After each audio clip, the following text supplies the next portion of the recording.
নমস্কার সবাইকে। আজকে চলে এসেছি আরও একটা মিনি ব্লগ নিয়ে।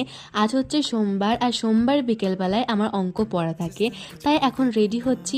রেডি প্রায় হয়ে গেছি, বইটই গুছিয়ে বেরিয়ে পড়েছি। টিউশন তো ছিল আমার 4:30 থেকে 6টার মধ্যে, ছুটিও হয়ে গেছিলো। হেঁটে হেঁটে বাড়ি চলে এসেছি। সেই দিন আর কোনো ভ্লগ বানাইনি। নেক্সট দিন সকালবেলা থেকে দুটো পরপর টিউশন ছিল, 12টা পর্যন্ত টিউশন ছিল। তারপরে ঘরে এসে খেলাম হচ্ছে চাউমিন।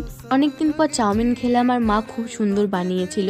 আর তারপরে সন্ধেবেলার দিক করে একটু ফাঁকা হওয়ার পর আমি বসলাম আলপনার কাজটা কন্টিনিউ করতে।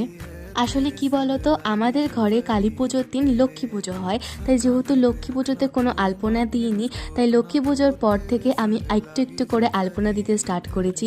টিউশন পড়ছি, তার মাঝে যেটুকু টাইম পাচ্ছি 1 ঘন্টা 2 ঘন্টা একটু একটু করে আলপনার কাজগুলো কমপ্লিট করছি। কাজগুলো কেমন লাগছে অবশ্যই কিন্তু কমেন্টে বলো। ওকে, বাই, দেখা হচ্ছে নেক্সট ভিডিওতে।